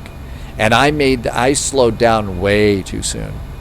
Okay, so what's next? So it isn't off. I'm just not being patient. LWB 26, we need to be at 3,000 feet. So I'm using just gentle little descent here. So let's go down a little bit. How about 700 feet per minute? Just a really gentle descent to that. I really slowed down soon. But we do get to look out the window and see cool stuff. It's a little surprising, you know, from all the movies and stuff, you kind of think of Berlin as mountains and snow and everything like that. But it's actually pretty flat out here. Tons of farm country around, but very, very flat. You've actually got a ways to go before you get to mountains and deep snow here. Now that we're on final and all, well, not final, but about ready to come on in. Thanks for joining me on this flight. Hope that you're enjoying this airplane as much as I am. It's an absolutely amazing airplane. It's a ton of fun. It's super duper complete. There is a lot to learn, and you really can. There's 200 pages of flight manual to go over to try and learn the systems of this amazing little airplane. So I hope you're having as much fun as a lot of the flight sim geeky people are. Oh, there's Ligba. How come it didn't show up in my Direct 2? Well, there it is. It finally did. Well, it wasn't there when I needed it. Probably pushed the wrong button there. Let's see, this is also a really good time to do the typical YouTube spiel of thanks for watching my video on YouTube. Relatively new on YouTube. I spent most of my time live streaming on Twitch. I've since got the live stream going here on YouTube, but still like to come over and do what I call cold and dark favorite airplane videos here on YouTube. I hope you found it interesting. I'm still new enough on YouTube that I read all the comments. If there's something that I did wrong, please put it in the comments. I'm here to learn and just here to learn about this. So if I did something wrong and you know, please pop it in there. Also, if there's a video you'd like to see, airplane you'd like to see a cold and dark video on, please feel free, pop that in there. And I can get to that video. I can make that video too. The live stream on Twitch and now YouTube will simulcast, and that is going to be Thursday, Friday, Saturday, Sunday, and Monday right now. Our departure time is 1800 Zulu. That is 7 p.m. London time. A little bit about 1 or 2 o'clock New York time, I think, on each side of the pond. We do spend most of our time flying on VATSIM. We do try, and every week we do Frankfurt Friday, vectors to Copenhagen, Friday night ops, and Saturday night ops. And by we, I mean lots of really cool people fly along on the spy flights, including a couple of real-world airline pilots that have been super duper generous and let us all know how it is that they fly the real-world airplanes. We've got some Airbus pilots, some Boeing pilots coming in, and really, really cool hints of how it is that they do the flight. We're flying mostly in Europe and then North and South America. Okay, why are we turning this way, airplane? Why did you do that? It just took us off of nav. Nope, no, profile is off. That was interesting. I'm sure it did it for a reason. I don't know what. We're direct to Libra. Okay, looks like we're coming up on the localizer. Let's arm it. Let's hit the land button. Localizer alive. Land button is engaged. And that should be our localizer. Glide slope. Glide slope alive. There's glide slope over there. Let's see how it goes. And we're starting to see Berlin pick up here. Anything interesting here? Wish that you could increase the font size here to be able to read the maps a little bit better. I don't recognize any of these places.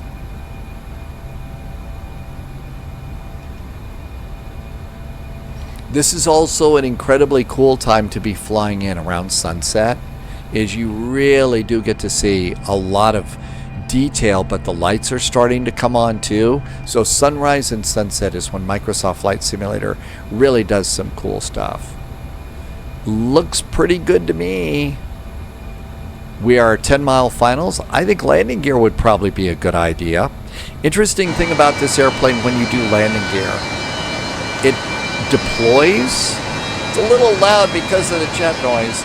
The landing gear comes out a lot slower than it goes in, and that's so that as the landing gear goes out, there's more drag on the airplane, and that's going to cause the engines to overwork. And if you got the auto throttle, the older auto throttle apparently didn't keep up as well, so the landing gear, as apparently it deploys a lot sooner. Hey, now we're starting to see some cool stuff here. So power plants.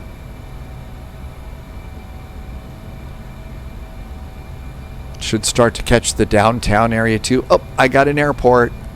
Hi, airport.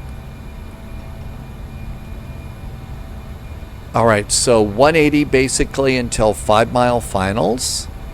So we're coming up on 5-mile finals. VAP is 141. Let's call it 145 to land. So speed now down to 145. I've already got my gear down. Our flaps are what we had set. Auto brakes are set. So instead of being a tourist, we'll go to checklist. Cabin, yeah. Altimeters. Missed approach altitude is not set. Gear is down. Lift uppers are armed. Flaps are set. That checklist is done. And you can see there's the runways right there.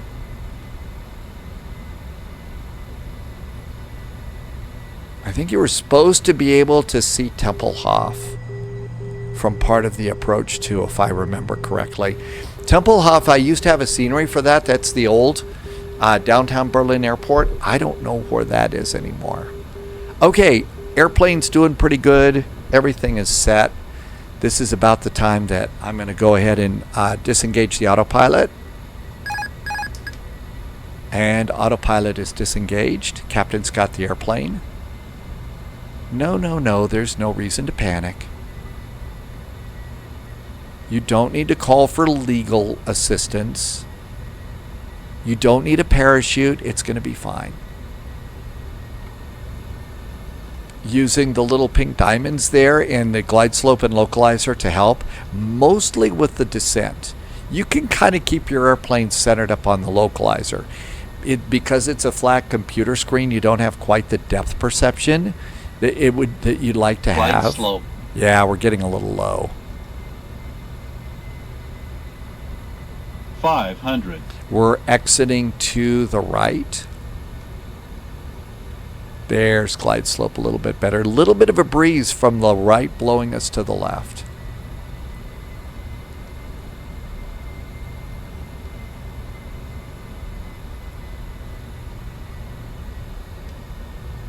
It does not kind of do that.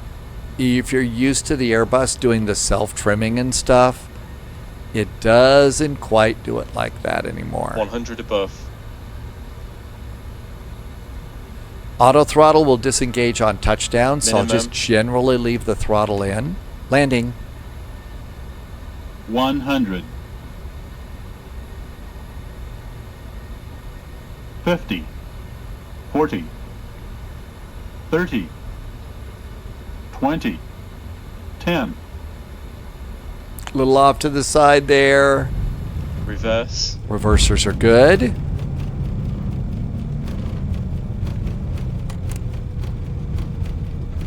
Oh, looks like some scenery burps here.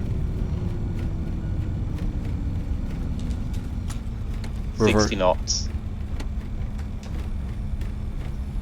And then there's the high speed off to the right. Flaps can go up. Welcome to Tegel. And if there was ever an airport that had a 1970s vibe, now I've never been there, but just looking at the airport and the colors and everything, it really just screams, 1970s vibe to me. Okay, looking good there. So landing lights off, taxi light extended on. They've got the other runway here, so we would cross that. And then according to the taxi route that we saw in the chart, we just go around the airport. Passengers getting a view of the terminal around there. Welcome to your destination.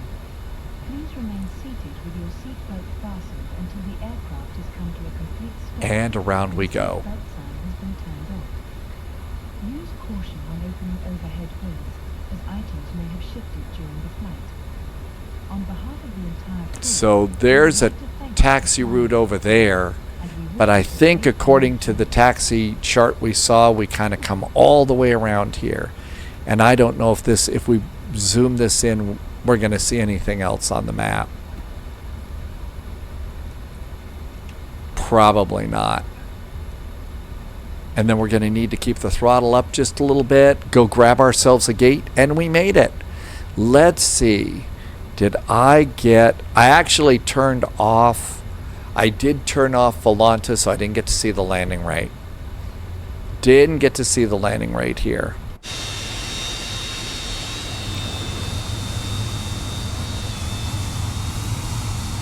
Looks like we've got an increase in elevation over here. So keep the airplane rolling. You know what I also forgot to do? I forgot to turn off strobes. Oh, I did. Maybe I forgot to turn them on. So as we've got this ramp up here, that's probably a bridge for cars.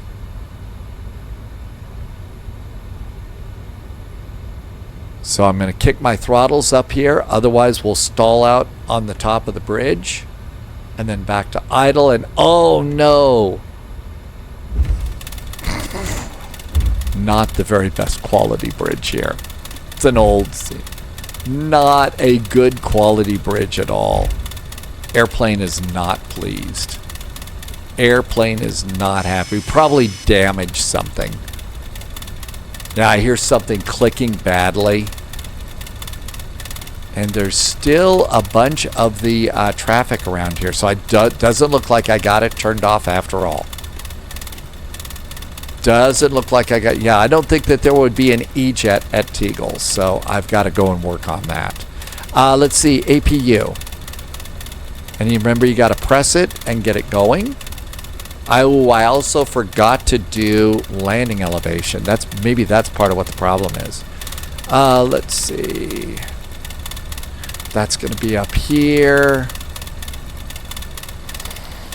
Berlin stand coordinates. The landing elevation was 122. It's probably very, very upset with me.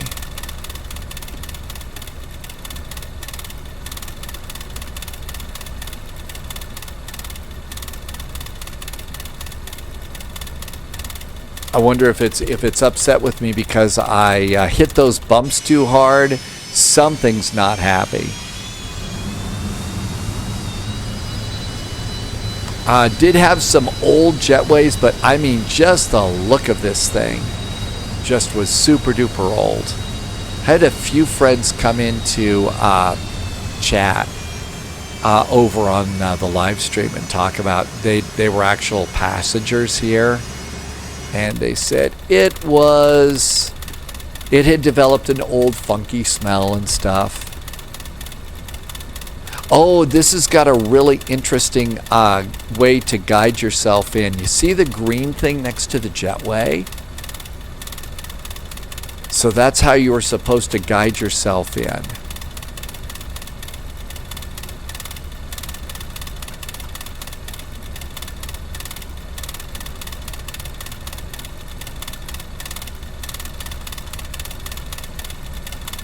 Okay. Well, the jetway's coming to get us. I think we better do parking brakes. Hi, jetway. The jetway's decided that we're here. And we've got the engines on, but the jetway's just decided that we're here. So, engine 1, engine 2. Manual and cross-check. That was a little on the entertaining side. We're done with the fuel pumps. 1, 2, 3, 4. We'll turn these guys off too. All the way up here, point and turn off the navigation. There's still something that's bouncing around here that's really bad. And we can come over here and we can go to aircraft. We need shocks. We need a ground power unit. We can open up the cargo doors. And we can open up forward passenger. Although I think there's forward passenger. And then you could go ahead and start the deboarding process there. We can come up here and get ground power in and just use the APU. And, oh, I like the smoke right there. But, oh, I forgot to turn off the taxi light. I'm blinding the ground crew, and we should have also turned off the beacon. And everything's good. Well, we made it. Again, I really love this airplane. It's a lot of fun. It's just as good as the old Fokker F-28. The thing is this has the kinds of flight, the auto throttle and everything else that you're going to need in the plane to be able to fly in vectors to Copenhagen or over in Frankfurt Friday or anything like that. So it's got all the things that you really would need to make that flight happen. So thank you for being here. Again, thanks for watching my video on YouTube. I hope you'll come and join us on the live spy flight. Again, Thursday, Friday, Saturday, Sunday, 1800 Zulu. But that's it. I'm going to cut it here and stop rambling. Thank you for flying. As always, please stay healthy, stay safe. We'll see you in the friendly sim skies. Cheers.